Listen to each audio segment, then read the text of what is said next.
안녕하세요. 크리스탈입니다. 오늘은 1930년대에 발표된 작품으로 주요섭의 사랑 손님과 어머니로 함께 하시겠습니다. 이 작품은 6살 난 어린아이의 눈을 통해 과부인 어머니와 사랑방 손님과의 이루지 못한 사랑을 묘사하고 있습니다. 오키라는 6살 난 어린아이의 깜찍한 대화로 꾸며진 사랑 손님과 어머니를 읽노라면 웃음이 터지기도 하고 눈시울이 뜨거워지기도 합니다. 1930년대의 연애라는 점을 감안하면서 함께 보실까요? 구독과 좋아요, 알림 설정은 제게 큰 힘이 됩니다.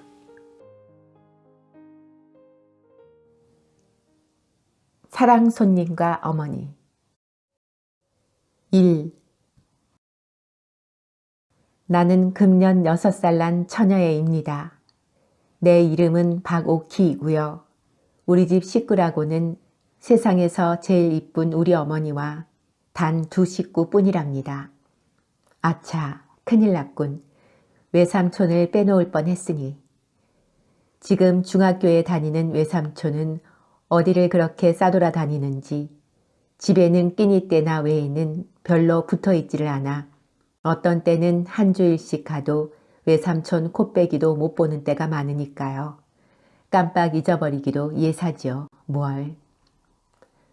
우리 어머니는 그야말로 세상에서 둘도 없이 곱게 생긴 우리 어머니는 금년 나이 24살인데 과부랍니다. 과부가 무엇인지 나는 잘 몰라도 하여튼 동네 사람들이 날더러 과부딸이라고도 부르니까 우리 어머니가 과부인 줄 알지요.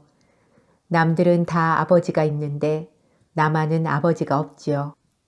아버지가 없다고 아마 과부딸이라나 봐요. 2. 외할머니 말씀을 들으면 우리 아버지는 내가 이 세상에서 나오기 한 달 전에 돌아가셨대요. 우리 어머니하고 결혼한 지는 1년 만이고요. 우리 아버지의 본집은 어디 멀리 있는데 마침 이 동네 학교에 교사로 오게 되기 때문에 결혼 후에도 우리 어머니는 시집으로 가지 않고 여기 이 집을 사고 바로 이 집은 우리 외할머니 댁 옆집이죠. 여기서 살다가 1년이 못 되어 갑자기 돌아가셨대요. 내가 세상에 나오기도 전에 아버지는 돌아가셨다니까 나는 아버지 얼굴도 못 배웠지요. 그러니 아무리 생각해 보아도 아버지 생각은 안 나요. 아버지 사진이라는 사진은 나도 한두 번 보았지요. 참말로 훌륭한 얼굴이야요. 아버지가 살아계시다면 참말로 이 세상에서 제일 가는 잘난 아버지일 거야요. 그런 아버지를 보지도 못하는 것은 참으로 분한 일이야요. 그 사진도 본 지가 퍽 오래되었는데 이전에는 그 사진을 늘 어머니 책상 위에 놓아두시더니 외할머니가 오시면 오실 때마다 그 사진을 치우라고 늘 말씀하셨는데 지금은 그 사진이 어디 있는지 없어졌어요. 언젠가 한번 어머니가 나 없는 동안에 몰래 장롱 속에서 무엇을 꺼내 보시다가 들어오니까 얼른 장롱 속에 감추는 것을 내가 보았는데 그게 아마 아버지 사진인 것 같았어요. 아버지가 돌아가시기 전에 우리가 먹고 살 것을 남겨놓고 가셨대요. 작년 여름에, 아니로군, 가을이 다 되어서군요. 하루는 어머니를 따라서 저 여기서 한 십리나 가서 조그만 산이 있는 데를 가서 거기서 밤도 따먹고 또 그 산 밑에 초가집에 가서 닭고기국을 먹고 왔는데 거기 있는 땅이 우리 땅이래요. 거기서 나는 추수로 밥이나 굶지 않게 된다고요. 그래도 반찬 사고 과자 사고 할 돈은 없대요. 그래서 어머니가 다른 사람의 바느질을 맡아서 해주지요. 바느질을 해서 돈을 벌어서 그걸로 청어도 사고 달걀도 사고 내가 먹을 사탕도 사고 한다고요. 그리고 우리 집 정말 식구는 어머니와 나와 단둘 뿐인데 아버님이 계시던 사랑방이 비어 있으니까 그 방도 쓸 겸 또 어머니의 잔심부름도 좀 해줄 겸 해서 우리 외삼촌이 사랑방에 와 있게 되었대요. 3. 금년 봄에는 나를 유치원 보내준다고 해서 나는 너무나 좋아서 동무 아이들한테 실컷 자랑을 하고 나서 집으로 돌아오노라니까 사랑해서 큰애 삼촌이 우리 집 사랑에 와 있는 외삼촌의 형님 말이야요. 웬 한 낯선 사람 하나와 앉아서 이야기를 하고 있었습니다. 큰애 삼촌이 나를 보더니 오키야 하고 부르겠지요. 오키야, 이리 온. 와서 이 아저씨께 인사드려라. 나는 어째 부끄러워서 비슬비슬 하니까 그 낯선 손님이 그 애기 참 곱다. 자네 조카 딸인가? 하고 큰애 삼촌더러 묻겠지요. 그러니까 큰애 삼촌은 응, 내 누이의 딸. 경선군의 유복녀 외딸일세. 하고 대답합니다. 오키야, 이리 온. 응? 그 눈은 꼭 아버지를 닮았네 그려. 하고 낯선 손님이 말합니다. 자, 오키야. 거단 처녀가 왜 저 모양이야? 어서 와서 이 아저씨께 인사해요. 너희 아버지의 옛날 친구신데 오늘부터 이 사랑에 계실 텐데 인사 여쭙고 지내두어야지. 나는 이 낯선 손님이 사랑방에 계시게 된다는 말을 듣고 갑자기 즐거워졌습니다. 그래서 그 아저씨 앞에 가서 사부시 절을 하고는 그만 앞마당으로 뛰어들어왔지요. 그 낯선 아저씨와 외삼촌은 소리를 내서 크게 웃더군요. 나는 안방으로 들어오는 나름으로 어머니를 붙들고 엄마, 사랑방에 큰 삼촌이 아저씨를 하나 데리고 왔는데 그 아저씨가 이제 사랑에 있는데 하고 법석을 하니까 응 그래 하고 어머니는 벌써 안다는 듯이 대수롭지 않게 대답을 하더군요. 그래서 나는 언제부터 와 있나? 하고 물으니까 오늘부터 에구 좋아. 하고 내가 손뼉을 치니까 어머니는 내 손을 꼭 붙잡으면서 왜 이리 수선이야. 그럼 작은 외삼촌은 어디로 가나? 외삼촌도 사랑에 계시지. 그럼 둘이 있나? 응. 한 방에 둘이 있어? 왜 장지문 닫고 외삼촌은 아랫방에 계시고 그 아저씨는 윗방에 계시고 그러지. 4. 나는 그 아저씨가 어떠한 사람인지는 몰랐으나 첫날부터 내게는 퍽 고맙게 굴고 나도 그 아저씨가 꼭 마음에 들었어요. 어른들이 저희끼리 말하는 것을 들으니까 그 아저씨는 돌아가신 우리 아버지와 어렸을 적 친구라고요. 어디 먼데 가서 공부를 하다가 요새 돌아왔는데 우리 동네 학교 교사로 오게 되었대요. 또 우리 외삼촌과도 동무인데 이 동네에는 하숙도 별로 깨끗한 곳이 없고 해서 위 사랑으로 와 계시게 되었다고요. 또 우리도 그 아저씨한테서 밥값을 받으면 살림의 보탬도 좀 되고 한다고요. 그 아저씨는 그림책들을 얼마든지 가지고 있어요. 내가 사랑방으로 나가면 그 아저씨는 나를 무릎에 앉히고 그림책들을 보여줍니다. 또 가끔 과자도 주고요. 어느 날은 점심을 먹고 이내 살그머니 사랑에 나가보니까 아저씨는 그때에야 점심을 잡수셔요. 그래 가만히 앉아서 점심 잡수는 걸 구경하고 있노라니까 아저씨가 오키는 어떤 반찬을 제일 좋아하누? 하고 묻겠지요.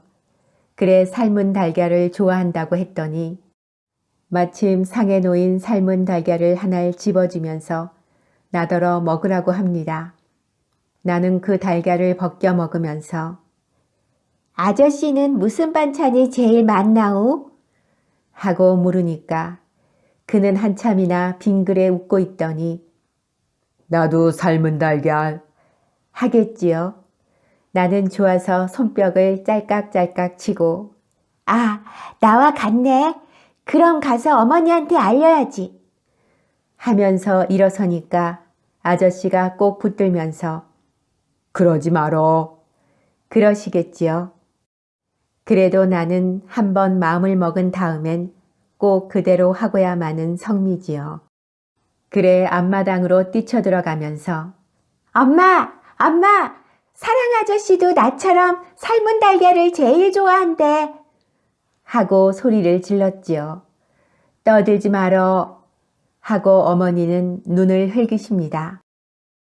그러나 사랑 아저씨가 달걀을 좋아하는 것이 내게는 썩 좋게 되었어요. 그것은 그 다음부터는 어머니가 달걀을 많이씩 사게 되었으니까요. 달걀 장수 노파가 오면 한 번에 10알도 사고 20알도 사고 그래선 두고두고 삶아서 아저씨 상에도 놓고 또 의뢰 나도 한 알씩 주고 그래요. 그뿐만 아니라 아저씨한테 놀러 나가면 가끔 아저씨가 책상 서랍 속에서 달걀을 한두 알 꺼내서 먹으라고 주지요. 그래 그 다음부터는 나는 아주 실컷 달걀을 많이 먹었어요. 나는 아저씨가 매우 좋았어요. 많은 외삼촌은 가끔 툴툴하는 때가 있었어요. 아마 아저씨가 마음에 안 드나 봐요. 아니 그것보다도 아저씨 잔심부름을 꼭 외삼촌이 하게 되니까 그것이 싫어서 그러나 봐요. 한 번은 어머니와 외삼촌이 말다툼하는 것까지 내가 들었어요. 어머니가 야, 또 어디 나가지 말고 사랑에 있다가 선생님 들어오시거든 상 내가야지 하고 말씀하시니까 외삼촌은 얼굴을 찡그리면서 제길 남 어딜 볼 일 있는 날은 의례 끼니 때에 안 들어오고 늦어지니 하고 툴툴 하겠지요. 그러니까 어머니는 그러니 어쩌겠니? 너밖에 사랑 출입할 사람이 어디 있니? 누님이 좀 상들고 나가구려. 요새 세상에 내외합니까? 어머니는 갑자기 얼굴이 밝아지시고 아무 대답도 없이 그냥 외삼촌에게 향하여 눈을 흘기셨습니다. 그러니까 외삼촌은 흥흥 웃으면서 사랑으로 나갔지요. 5. 나는 유치원에 가서 창가도 배우고 댄스도 배우고 하였습니다. 유치원 여자 선생님이 풍금을 아주 썩 잘 타요. 그런데 우리 유치원에 있는 풍금은 우리 예배당에 있는 풍금과는 아주 다른데 퍽 조그마한 것이지만은 소리는 썩 좋아요. 그런데 우리 집 밑칸에도 유치원 풍금과 꽃같이 생긴 것이 놓여 있는 것이 갑자기 생각이 났어요. 그래 그날 나는 집으로 오는 길로 어머니를 끌고 윗간으로 가서 엄마, 이거 풍금 아니요? 하고 물으니까 어머니는 빙그레 웃으시면서 그렇단다. 그건 어찌 알았니? 우리 유치원에 있는 풍금이 이것과 꽃같은데 뭘? 그럼 엄마도 풍금 탈 줄 아우? 하고 나는 다시 물었습니다. 그것은 내가 이때껏 한 번도 어머니가 이 풍금 앞에 앉은 것을 본 일이 없기 때문입니다. 어머니는 아무 대답도 아니하십니다. 엄마, 이 풍금 좀 타봐. 하고 재촉하니까 어머니 얼굴은 약간 흐려지면서 그 풍금을 너희 아버지가 날 사다 주신 거란다. 너희 아버지가 돌아가신 후에는 그 풍금은 이때까지 뚜껑도 한번 안 열어보았다. 이렇게 말씀하시는 어머니 얼굴을 보니까 금방 또 울음보가 터질 것만 같이 보여서 나는 그만 엄마, 나 사탕 주어. 하면서 아랫방으로 끌고 내려왔습니다. 6. 아저씨가 사랑방에 와 계신 지 벌써 여러 밤을 잔 뒤입니다. 아마 한 달이나 되었지요. 나는 거의 매일 아저씨 방에 놀러 갔습니다. 어머니는 나더러 그렇게 가서 귀찮게 굴면 못 쓴다고 가끔 꾸지람을 하시지만 정말인즉 나는 조금도 아저씨를 귀찮게 굴지는 않았습니다. 도리어 아저씨가 나를 귀찮게 굴었지요. 오키 눈은 아버지를 닮았다. 고 고운 코는 아마 어머니를 닮았지. 고 입하고. 응, 그러냐 안 그러냐. 어머니도 오키처럼 곱지, 응? 이렇게 여러 가지로 물을 적도 있었습니다. 그래서 나는 아저씨, 입대 우리 엄마 못 봤수? 하고 물었더니 아저씨는 잠잠합니다. 그래 나는 우리 엄마 보러 들어갈까? 하면서 아저씨 소매를 잡아당겼더니 아저씨는 펄쩍 뛰면서 아니 안 돼. 난 지금 분주해서 하면서 나를 잡아 끌었습니다. 그러나 정말로는 무슨 그리 분주하지도 않은 모양이었어요. 그러길 나더러 가란 말도 않고 그냥 나를 붙들고 앉아서 머리도 쓰다듬어 주고 뺨에 입도 맞추고 하면서 요 저고리 누가 해주지? 밤에 엄마하고 한자리에서 자니? 하는 둥 쓸데없는 말을 자꾸만 물었지요. 그러나 웬일인지 나를 그렇게도 기회해 주던 아저씨도 아랫방에 외삼촌이 들어오면 갑자기 태도가 달라지지요. 이것저것 묻지도 않고 나를 꼭 껴안지도 않고 점잖게 앉아서 그림책이나 보여주고 그러지요. 아마 아저씨가 우리 외삼촌을 무서워하나 봐요.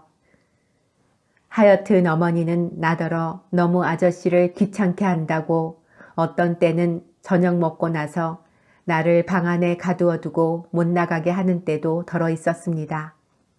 그러나 조금 있다가 어머니가 바느질에 정신이 팔리어서 골몰하고 있을 때 몰래 가만히 일어나서 나오지요. 그런 때에는 어머니는 내가 문 여는 소리를 듣고서야 퍼뜩 정신을 차려서 쫓아와 나를 붙들지요. 그러나 그런 때는 어머니는 골은 안이 내시고 이리 와서 머리 빗고 하고 끌어다가 머리를 다시 곱게 따아주시지요. 머리를 곱게 닦고 가야지.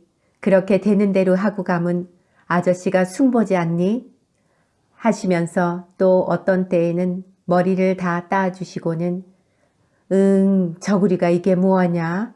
하시면서 새 저고리를 내어주시는 때도 있었습니다. 7. 어떤 토요일 오후였습니다. 아저씨는 나더러 뒷동산에 올라가자고 하셨습니다. 나는 너무나 좋아서 가자고 그러니까 아저씨가 들어가서 어머니께 허락 받고 온 하십니다. 참 그렇습니다. 나는 뛰쳐들어가서 어머니께 허락을 맡았습니다. 어머니는 내 얼굴을 다시 세수시켜주고 머리도 다시 닦고 그러고 나서는 나를 아스러지도록 한번 몹시 껴안았다가 놓아주었습니다. 너무 오래 있지 말고 응? 하고 어머니는 크게 소리치셨습니다. 아마 사랑 아저씨도 그 소리를 들었을 것이야요. 뒷동산에 올라서는 정거장을 한참 내려다보았으나 기차는 안 지나갔습니다. 나는 풀잎을 쭉쭉 뽑아보기도 하고 땅에 누운 아저씨의 다리를 꼬집어 보기도 하면서 놀았습니다. 한참 후에 아저씨의 손목을 잡고 내려오는데 유치원 동무들을 만났습니다. 오키가 아빠하고 어디 갔다 온다, 응. 하고 한 동무가 말하였습니다. 그 아이는 우리 아버지가 돌아가신 줄을 모르는 아이였습니다. 나는 얼굴이 빨개졌습니다. 그때 나는 얼마나 아저씨가 정말 우리 아버지였더라면 하고 생각했는지 모릅니다. 나는 정말로 한 번만이라도 아빠하고 불러보고 싶었습니다. 그러고 그날 그렇게 아저씨하고 손목을 잡고 골목골목을 지나오는 것이 어찌도 재미가 좋았는지요. 나는 대문까지 와서 난 아저씨가 우리 아빠라면 좋겠다. 하고 불쑥 말해버렸습니다. 그랬더니 아저씨는 얼굴이 홍당무처럼 빨개져서 나를 몹시 흔들면서 그런 소리 하면 못 써 하고 말하는데 그 목소리도 몹시 떨렸습니다. 나는 아저씨가 몹시 성이 난 것처럼 보여서 아무 말도 못하고 안으로 뛰어들어갔습니다. 어머니가 어디까지 갔던? 하고 나와 안으며 묻는데 나는 대답도 못하고 그만 훌쩍훌쩍 울었습니다. 어머니는 놀라서 오키야, 왜 그러니? 응? 하고 자꾸만 물었으나 나는 아무 대답도 못하고 울기만 했습니다. 8. 이튿날은 일요일인 고로 나는 어머니와 함께 예배당회를 가려고 차리고 나서 어머니가 옷을 갈아입는 동안 잠깐 사랑회를 나가보았습니다. 아저씨가 아직도 성이 났나 하고 가만히 방 안을 들여다보았더니 책상에 앉아서 무엇을 쓰고 있던 아저씨가 내다보면서 빙그레 웃었습니다. 그 웃음을 보고 나는 마음을 놓았습니다. 아저씨가 지금은 성이 풀린 것이 확실하니까요. 아저씨는 나를 이리 보고 저리 보고 훑어보더니 오키 오늘 어디 가노? 그렇게 곱게 차리고 하고 물었습니다. 엄마하고 예배당 가. 예배당에? 하고 나서 아저씨는 잠시 나를 멍하니 바라보더니 어느 예배당에? 하고 물었습니다. 요 앞에 예배당에 가지 뭐. 요 앞이라니. 이때 안에서 오키야 하고 부드럽게 부르는 어머니 목소리가 들렸습니다. 나는 얼른 안으로 뛰어들어오면서 돌아다 보니까 아저씨는 또 얼굴이 빨갛게 성이 났겠지요. 내 원, 참으로 무슨 일로 요새는 아저씨가 그렇게 성을 잘 내는지 알 수 없었습니다.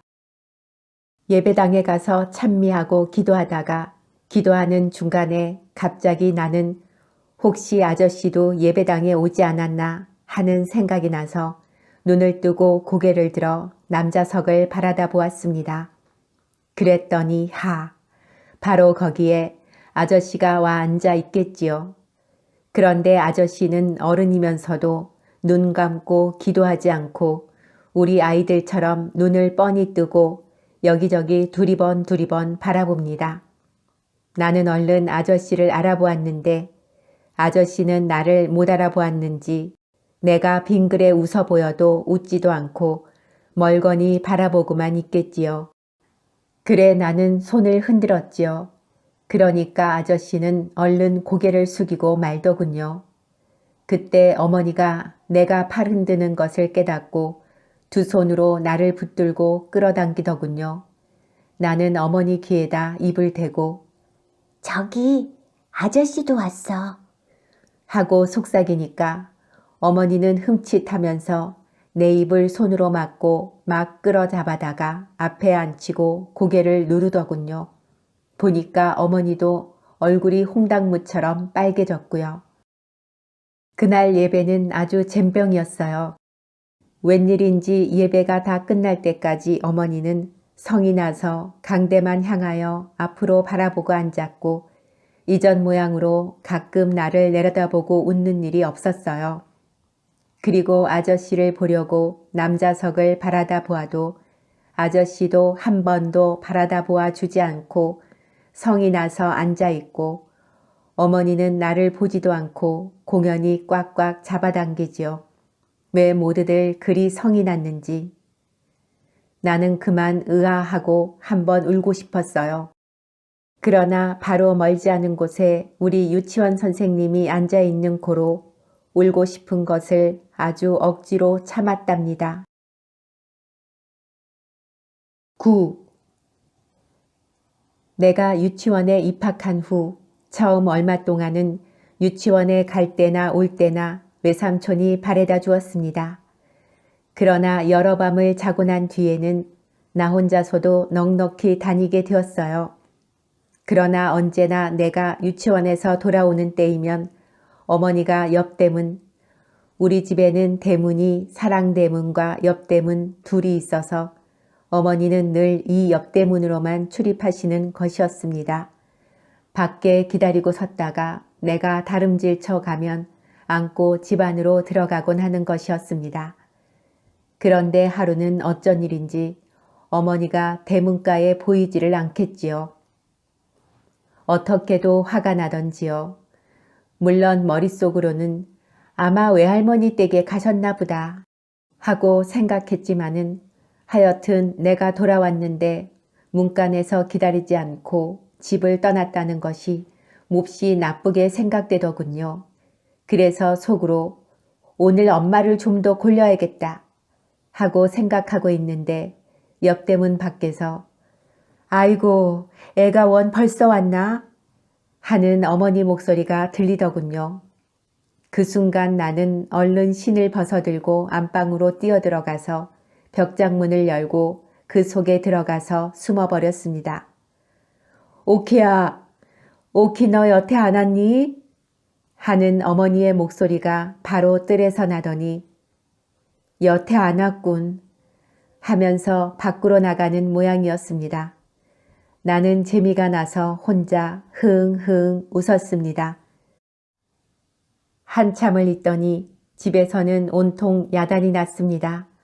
어머니 목소리도 들리고 외할머니 목소리도 들리고 외삼촌 목소리도 들리고 글쎄 하루 종일 집이라고는 안 떠났다가 오키 유치원 파하고 오면 먹일 과자가 없기에 어머님 댁에 잠깐 갔다 왔는데 그동안에 이런 변이 생긴걸 하는 어머니 목소리. 글쎄 유치원에서 벌써 20분 전에 떠났다는데 원 중간에서 하는 것이 외할머니 목소리. 하여튼 내가 나가서 돌아댕겨 보에다. 원 그곳이 어딜 갔담? 하는 것은 외삼촌의 목소리. 이윽고 어머니의 울음소리가 가늘게 들렸습니다. 외할머니는 무어라고 중얼중얼 이야기하는 모양이었습니다.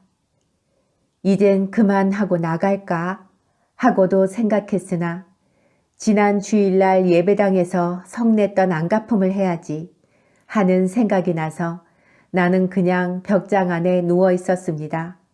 벽장 안은 답답하고 더웠습니다. 그래서 이윽고 부지중에 나는 슬며시 잠이 들고 말았습니다.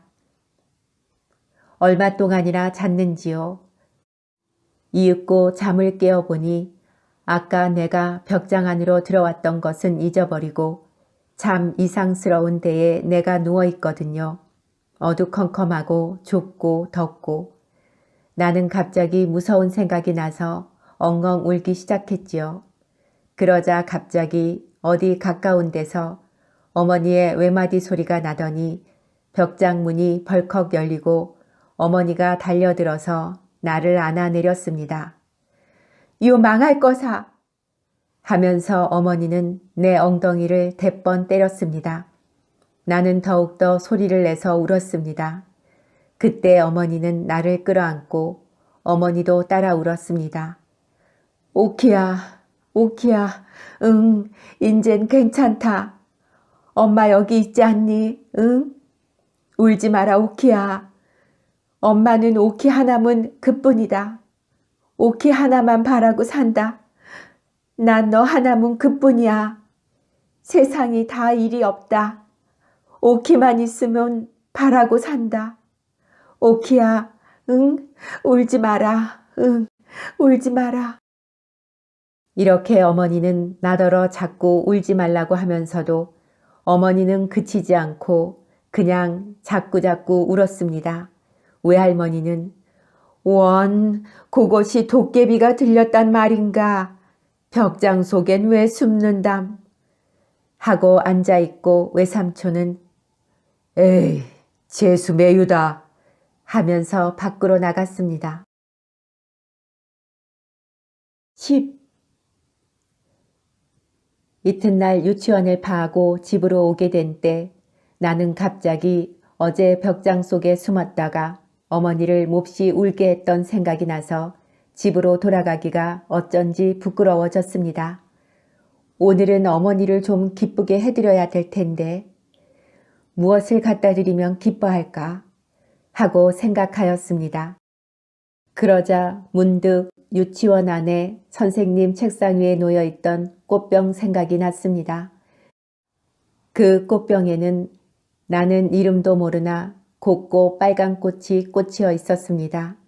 그 꽃은 개나리도 아니고 진달래도 아니었습니다. 그런 꽃은 나도 잘 알고 또 그런 꽃은 벌써 피었다가 져버린 후였습니다. 무슨 서양꽃이려니 하고 나는 생각하였습니다. 나는 우리 어머니가 꽃을 사랑하는 줄을 잘 압니다. 그래서 그 꽃을 갖다가 드리면 어머니가 몹시 기뻐하려니 하고 생각하였습니다. 그래서 나는 도로 유치원 방 안으로 들어갔습니다. 마침 방 안에는 아무도 없었습니다. 선생님도 잠깐 어디를 가셨는지 보이지 않았습니다. 그래 나는 그 꽃을 두어 개 얼른 빼들고 다름질쳐 나왔지요. 집에 오니 어머니는 문간에서 기다리고 있다가 나를 안고 들어갔습니다. 그 꽃은 어디서 났니? 퍽 곱구나 하고 어머니가 말씀하셨습니다. 그러나 나는 갑자기 말문이 막혔습니다. 이걸 엄마 드리려고 유치원서 가져왔어 하고 말하기가 어째 몹시 부끄러운 생각이 들었습니다. 그래 잠깐 망설이다가 이 꽃 저 사랑 아저씨가 엄마 갖다 주라고 줘 하고 불쑥 말했습니다. 그런 거짓말이 어디서 그렇게 툭 튀어나왔는지 나도 모르지요. 꽃을 들고 냄새를 맡고 있던 어머니는 내 말이 끝나기가 무섭게 무엇에 놀란 사람처럼 화닥닥 하였습니다. 그러고는 금시에 어머니 얼굴이 그 꽃보다 더 빨갛게 되었습니다. 그 꽃을 든 어머니 손가락이 파르르 떠는 것을 나는 보았습니다. 어머니는 무슨 무서운 것을 생각하는 듯이 방 안을 휘 한번 둘러보시더니 오키야, 그런 걸 받아오면 안 돼? 하고 말하는 목소리는 몹시 떨렸습니다. 나는 꽃을 그렇게도 좋아하는 어머니가 이 꽃을 받고 그처럼 성을 낼 줄은 참으로 뜻밖이었습니다. 어머니가 그렇게도 성을 내는 것을 보니까 그 꽃을 내가 가져왔다고 그러지 않고 아저씨가 주더라고 거짓말을 한 것이 참 잘 되었다고 나는 속으로 생각했습니다. 어머니가 성을 내는 까닭을 나는 모르지만 하여튼 성을 낼 바에는 내게 내는 것보다 아저씨에게 내는 것이 내게는 나았기 때문입니다. 한참 있더니 어머니는 나를 방 안으로 데리고 들어와서 오키야, 너 이 꽃 얘기 아무 보고도 하지 말아라, 응? 하고 타일러 주었습니다. 나는 응 하고 대답하면서 고개를 여러 번 까딱까딱 했습니다. 어머니가 그 꽃을 내버릴 줄로 나는 생각하였습니다마는 내버리지 않고 꽃병에 꽂아서 풍구미에 놓아두었습니다. 아마 퍽 여러 밤 자도록 그 꽃은 거기 놓여 있어서 마지막에는 시들었습니다. 꽃이 다 시들자 어머니는 가위로 그 대는 잘라버리고 꽃만은 찬송가 갈피에 곱게 끼워두었습니다. 내가 어머니에게 꽃을 갖다 주던 날 밤에 나는 또 사랑에 놀러 나가서 아저씨 무릎에 앉아 그림책을 보고 있었습니다. 갑자기 아저씨 몸이 흠칫하였습니다. 그러고는 귀를 기울입니다. 나도 귀를 기울였습니다. 풍금소리, 그 풍금소리는 분명 안방에서 흘러나오는 것이었습니다. 엄마가 풍금 타나 보다 하고 나는 벌떡 일어나서 안으로 뛰어들어갔습니다. 안방에는 불을 켜지 않았습니다. 그러나 그때는 음력으로 보름께나 되어서 달이 낮같이 밝은데 은빛 같은 흰 달빛이 방 한절만 가득히 차 있었습니다. 나는 그 흰옷을 입은 어머니가 풍금 앞에 앉아서 고요히 풍금을 타는 것을 보았습니다. 나는 나이 지금 6살밖에 안 되었지만은 하여튼 어머니가 풍금을 타시는 것을 보는 것은 오늘이 처음이었습니다. 어머니는 우리 유치원 선생님보다도 풍금을 더 잘 타시는 것이었습니다. 나는 어머니 곁으로 갔습니다마는 어머니는 내가 곁에 온 것도 깨닫지 못하는지 그냥 까딱 아니하고 앉아서 풍금을 탔습니다. 조금 있더니 어머니는 풍금 곡조에 맞추어서 노래를 부르기 시작하였습니다. 어머니의 목소리가 그렇게도 아름다운 것은 나는 이때까지 모르고 있었습니다. 어머니는 참으로 우리 유치원 선생님보다도 목소리가 훨씬 더 곱고 또 노래도 훨씬 더 잘 부르시는 것이었습니다. 나는 가만히 서서 어머님 노래를 들었습니다. 그 노래는 마치도 은시를 타고 별나라에서 내려오는 노래처럼 아름다웠습니다. 그러나 얼마 오래지 않아 목소리는 약간 떨리기 시작하였습니다. 가늘게 떨리는 노랫소리, 그에 따라 풍금의 가는 소리도 바르르 떠는 듯 했습니다. 노랫소리는 차차 가늘어지더니 마지막에는 사르르 없어져 버렸습니다. 풍금 소리도 사르르 없어졌습니다. 어머니는 고요히 일어나시더니 옆에 섰는 내 머리를 쓰다듬었습니다. 다음 순간 어머니는 나를 안고 마루로 나오셨습니다. 어머니는 아무 말씀도 없이 그냥 꼭꼭 껴안는 것이었습니다. 달빛을 한박 받은 내 어머니 얼굴은 몹시도 새하얗다고 생각되었습니다. 우리 어머니는 참으로 천사 같다고 생각하였습니다. 우리 어머니의 새하얀 두 뺨 위에는 쉴 새 없이 두 줄기 눈물이 줄줄 흘러내리고 있는 것을 나는 보았습니다. 그것을 보니 나도 갑자기 울고 싶어졌습니다. 어머니, 왜 울어? 하고 나도 훌쩍거리면서 물었습니다. 오키야. 응? 한참 동안 어머니는 아무 말씀도 없었습니다. 그러나 한참 후에 오키야, 너 하남은 그뿐이다. 엄마, 어머니는 다시 대답이 없으셨습니다. 11. 하루는 밤에 아저씨 방에서 놀다가 졸려서 안방으로 들어오려고 일어서니까 아저씨가 하얀 봉투를 서랍에서 꺼내어 주었습니다. 오키, 이거 갖다가 엄마 드리고 지나간 달 밥값이라고. 응? 나는 그 봉투를 갖다가 어머니에게 드렸습니다. 어머니는 그 봉투를 받아들자 갑자기 얼굴이 파랗게 질렸습니다. 그 전날 달밤에 마루에 앉았을 때보다도 더 새하얗다고 생각되었습니다. 어머니는 그 봉투를 들고 어쩔 줄을 모르는 듯이 초조한 빛이 나타났습니다. 나는 그거 지나간 달 밥값이래.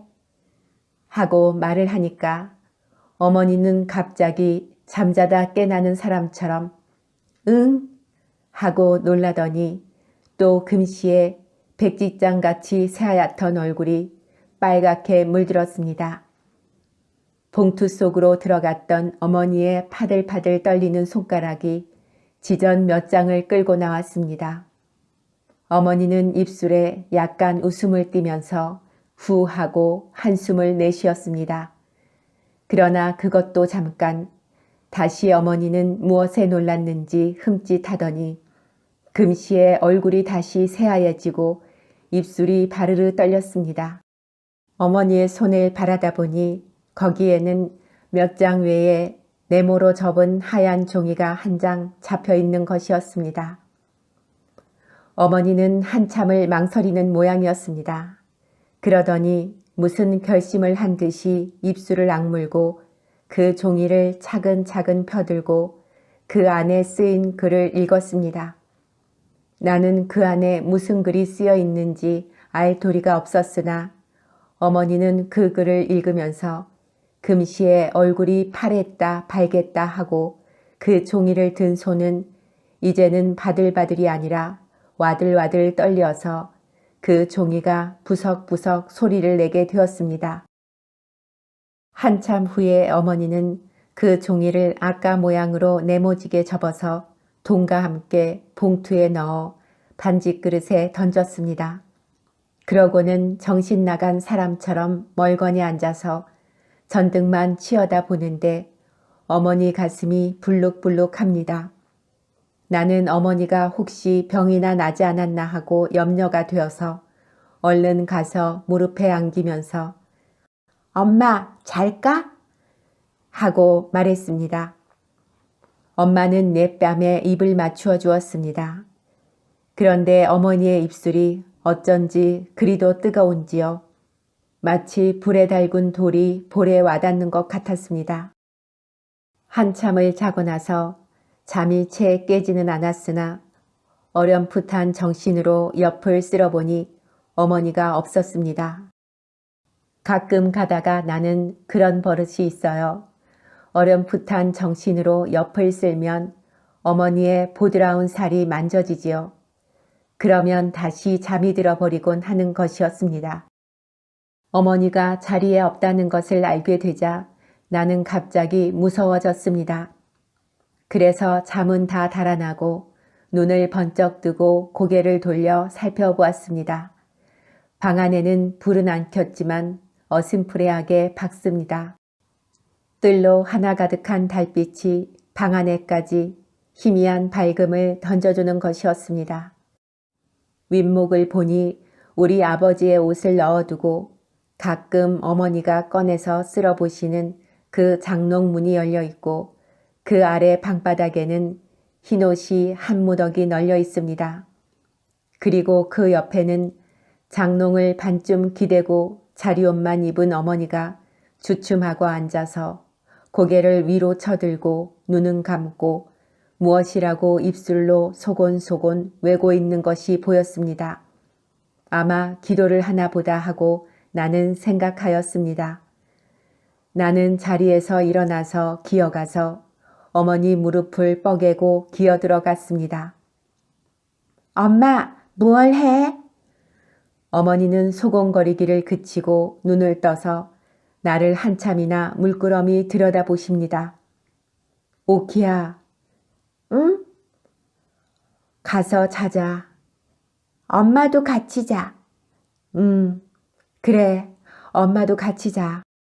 그 목소리가 어째 싸늘하다고 내게 생각되었습니다.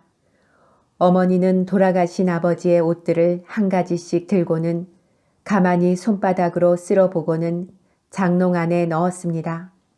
하나씩 하나씩 쓸어보고는 장롱에 넣곤 하여 그 옷을 다 넣은 때 장롱 문을 닫고 새를 채우고 그러고 나서 나를 안고 자리로 돌아왔습니다.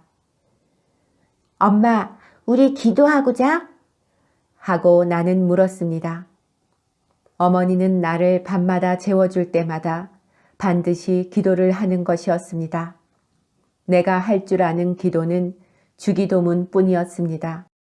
그 뜻은 하나도 모르지만 어머니를 따라서 자꾸자꾸 해보아서 지금에는 나도 주기도문을 잘 외웁니다. 그런데 웬일인지 어젯밤 잘 때에는 어머니가 기도할 것을 잊어버리고 그냥 잤던 것이 지금 생각이 났기 때문에 나는 그렇게 물었던 것입니다. 어젯밤 자리에 들 때 내가 기도할까? 하고 말하고 싶었으나 어머니가 너무 슬픈 빛을 띠고 있는 고로 그만 나도 가만히 아무 소리 없이 잠들고 말았던 것입니다. 기도하자 하고 어머니가 고요히 기도했습니다. 엄마가 기도해. 하고 나는 갑자기 어머니의 기도하는 보드라운 음성이 듣고 싶어져서 말했습니다. 하늘에 계신 우리 아버지시여. 어머니는 고요히 기도를 시작하였습니다. 이름을 거룩하게 하옵시며 나라의 임하옵시며 뜻이 하늘에서 이루어진 것처럼 땅에서도 이루어지이다. 오늘날 우리에게 일용할 양식을 주옵시고 우리가 우리에게 죄 지은 자를 용서하여 준 것처럼 우리 죄를 사하여 주옵시고 우리를 시험에 들지 말게 하옵시고 우리를 시험에 들지 말게 하옵시고 시험에 들지 말게 시험에 들지 말게 이렇게 어머니는 자꾸 되풀이하였습니다.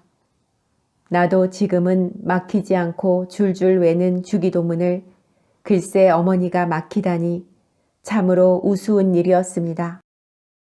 시험에 들지 말게, 시험에 들지 말게 하고 자꾸만 되풀이하는 것을 나는 참다 못해서 엄마, 내가 마저 할게. 하고 다만 악에서 구하옵소서.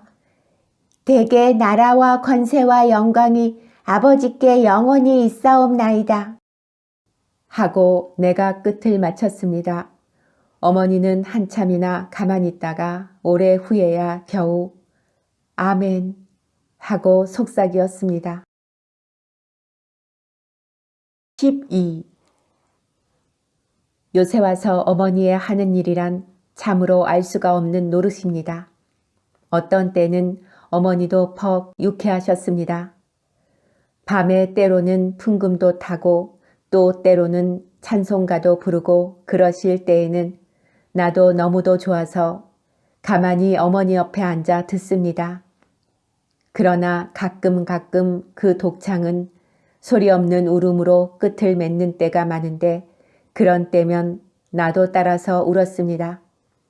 그러면 어머니는 나를 안고 내 얼굴에 돌아가면서 무수히 입을 맞추어 주면서 엄마는 오키 하나면 그뿐이야. 응, 그렇지. 하시면서 언제까지나 우시는 것이었습니다. 어떤 일요일날, 그렇지요. 그것은 유치원 방학하고 난 그 이튿날이었어요. 그날 어머니는 갑자기 머리가 아프시다고 예배당회를 그만두었습니다. 사랑에서는 아저씨도 어디 나가고 외삼촌도 나가고 집에는 어머니와 나와 단둘이 있었는데 머리가 아프다고 누워 계시던 어머니가 갑자기 나를 부르시더니 오키야, 너 아빠를 보고 싶니? 하고 물으십니다. 응, 우리도 아빠 하나 있으문. 나는 혀를 까불고 어리광을 좀 부려가면서 대답을 했습니다. 한참 동안을 어머니는 아무 말씀도 아니하시고 천장만 바라보시더니 오키야, 오키 아버지는 오키가 세상에 나오기도 전에 돌아가셨단다. 오키도 아빠가 없는 건 아니지. 그저 일찍 돌아가셨지. 오키가 이제 아버지를 새로 또 가지면 세상이 욕을 한단다. 오키는 아직 철이 없어서 모르지만 세상이 욕을 한단다. 사람들이 욕을 해. 오키 어머니는 회냥년이다. 이러고 세상이 욕을 해. 오키 아버지는 죽었는데 오키는 아버지 또 하나 생겼대. 참 망측도 하지. 이러고 세상이 욕을 한단다.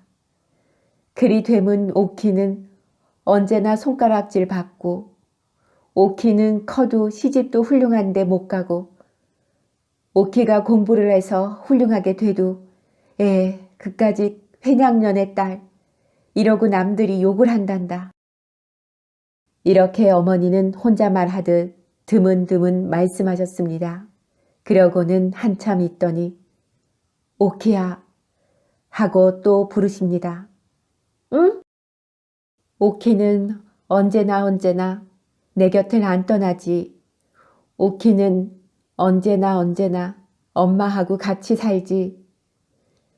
오키가 유치원 졸업하고 또 소학교 졸업하고 또 중학교 졸업하고 또 대학교 졸업하고 오키가 조선서 제일 훌륭한 사람이 돼도 그래도 오키는 엄마하고 같이 살지.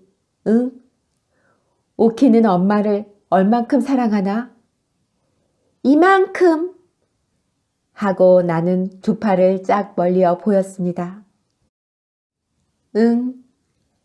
얼만큼? 응? 그만큼?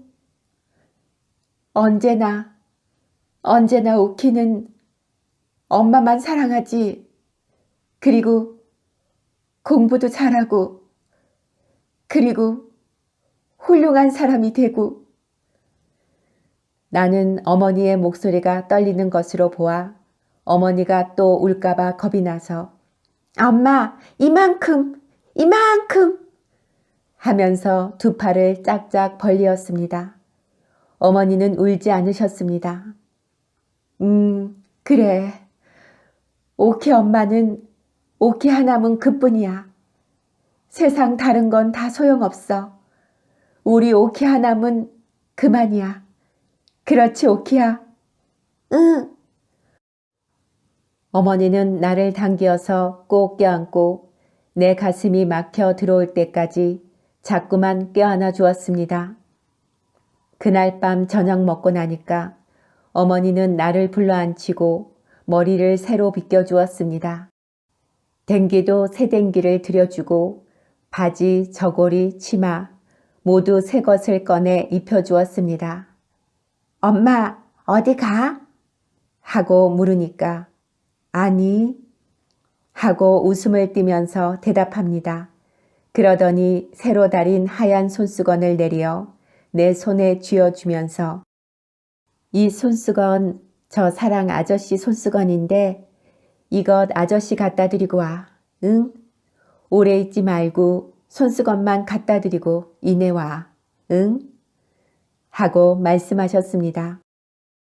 손수건을 들고 사랑으로 나가면서 나는 접어진 손수건 속에 무슨 발각발각하는 종이가 들어있는 것처럼 생각되었습니다마는 그것을 펴보지 않고 그냥 갖다가 아저씨에게 주었습니다. 아저씨는 방에 누워있다가 벌떡 일어나서 손수건을 봤는데 웬일인지 아저씨는 이전처럼 나보고 빙그레 웃지도 않고 얼굴이 몹시 파래졌습니다. 그리고는 입술을 질근질근 깨물면서 말 한마디 아니하고 그 수건을 받더군요. 나는 어째 이상한 기분이 들어서 아저씨 방에 들어가 앉지도 못하고 그냥 되돌아서 안방으로 돌아왔지요. 어머니는 풍금 앞에 앉아서 무엇을 그리 생각하는지 가만히 있더군요. 나는 풍금 옆으로 가서 가만히 그 옆에 앉아 있었습니다. 이윽고 어머니는 조용조용히 풍금을 타십니다. 무슨 곡조인지는 몰라도 어째 구슬프고 고즈넉한 곡조야요. 밤이 늦도록 어머니는 풍금을 타셨습니다. 그 구슬프고 고즈넉한 곡조를 계속하고 또 계속하면서 13. 여러 밤을 자고 난 어떤 날 오후에 나는 오래간만에 아저씨 방에 나가보았더니 아저씨가 짐을 싸느라고 분주하겠지요. 내가 아저씨에게 손수건을 갖다 드린 다음부터는 웬일인지 아저씨가 나를 보아도 언제나 퍽 슬픈 사람, 무슨 근심이 있는 사람처럼 아무 말도 없이 나를 물끄러미 바라다만 보고 있는 고로 나도 그리 자주 놀러 나오지 않았던 것입니다. 그랬었는데 이렇게 갑자기 짐을 꾸리는 것을 보고 나는 놀랐습니다. 아저씨 어디 가우? 멀리로 간다. 언제? 오늘, 기차 타고? 응, 기차 타고. 갔다가 언제 또 오우? 아저씨는 아무 대답도 없이 서랍에서 이쁜 인형을 하나 꺼내서 내게 주었습니다. 오키, 이거 가져. 응. 오키는 아저씨 가고 남은 아저씨 이내 잊어버리고 말겠지? 나는 갑자기 슬퍼졌습니다. 그래서 아니, 하고 얼른 대답하고 인형을 안고 안으로 들어왔습니다. 엄마, 이것 봐. 아저씨가 이거 나 줬다오. 아저씨가 오늘 기차 타고 먼 데로 간대. 하고 내가 말했으나 어머니는 대답이 없으십니다.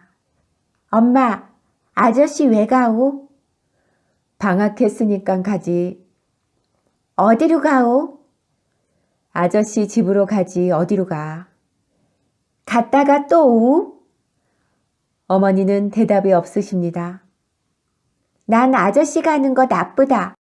하고 내가 입을 쫑긋했으나 어머니는 그 말은 대답 않고 오키야 벽장 가서 달걀 몇 알 남았나 보아라 하고 말씀하셨습니다. 나는 깡총깡총 방 안으로 들어갔습니다. 달걀은 6알이 있었습니다. 6알. 하고 나는 소리쳤습니다. 응, 다 가지고 이리 나오너라. 어머니는 그 달걀 6알 다 삶았습니다. 그 삶은 달걀 6알을 손수건에 싸놓고는 또 반지에 소금을 조금 싸서 한 귀퉁이에 넣었습니다. 오키야, 너 이것 갖다 아저씨 드리고 가시다가 착간에서 잡수시랜다고. 응? 14. 그날 오후에 아저씨가 떠나간 다음 나는 방에서 아저씨가 준 인형을 업고 자장자장 잠을 재우고 있었습니다. 어머니가 부엌에서 들어오시더니 오키야, 우리 뒷동산에 바람이나 쐬러 올라갈까? 하십니다. 응, 가. 하면서 나는 좋아 덤비었습니다. 잠깐 다녀올 터이니 집을 보고 있으라고 외삼촌에게 이르고 어머니는 내 손목을 잡고 나섰습니다. 엄마, 나 저 아저씨가 준 인형 가지고 가? 그러렴. 나는 인형을 안고 어머니 손목을 잡고 뒷동산으로 올라갔습니다. 뒷동산에 올라가면 정거장이 빤히 내려다 보입니다. 엄마, 저 정거장 봐. 기차는 없군. 어머니는 아무 말씀도 없이 가만히 서 계십니다. 사르르 바람이 와서 어머니 모시 치맛자락을 산들산들 흔들어 주었습니다. 그렇게 산 위에 가만히 서 있는 어머니는 다른 때보다도 더 한층 이쁘게 보였습니다. 저편 산모퉁이에서 기차가 나타났습니다. 아, 저기 기차 온다. 하고 나는 좋아서 소리쳤습니다. 기차는 정거장에 잠시 머물더니 금시에 삑 하고 소리를 지르며 움직였습니다. 기차가 떠난다. 하면서 나는 손뼉을 쳤습니다. 기차가 저편 산모퉁이 뒤로 사라질 때까지 그리고 그 굴뚝에서 나는 연기가 하늘 위로 모두 흩어져 없어질 때까지 어머니는 가만히 서서 그것을 바라다 보았습니다. 뒷동산에서 내려오자 어머니는 방으로 들어가시더니 이때까지 뚜껑을 늘 열어두었던 풍금 뚜껑을 닫으십니다. 그리고는 거기 쇠를 채우고 그 위에다가 이전 모양으로 반직 그릇을 얹어 놓으십니다. 그리고는 옆에 있는 찬송가를 맥없이 들고 뒤적뒤적 하시더니 빼빼 마른 꽃송이를 그 갈피에서 집어내시더니 오키야, 이건 내다 버려라 하고 그 마른 꽃을 내게 주었습니다.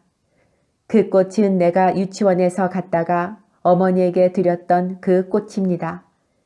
그러자 옆대문이 삐걱하더니 달걀 사소 하고 매일 오는 달걀 장수 노파가 달걀 강조리를 이고 들어왔습니다. 인젠 우리 달걀 안 사요. 달걀 먹는 이가 없어요. 하시는 어머니 목소리는 맥이 한 푼어치도 없었습니다. 나는 어머니의 이 말씀에 놀라서 때를 좀 써보려 했으나 석양에 빤히 비치는 어머니 얼굴을 볼 때 그 용기가 없어지고 말았습니다. 그래서 아저씨가 주신 인형 귀에다가 내 입을 갖다 대고 가만히 속삭이었습니다. 예, 우리 엄마가 거짓불이 썩 잘하누나. 내가 달걀 좋아하는 줄 알문성 생 먹을 사람이 없대누나. 때를 좀 쓰고 싶다만 저 우리 엄마 얼굴을 좀 봐라. 어쩌면 저리도 새파래졌을까. 아마 어대가 아픈가 보다. 라고요.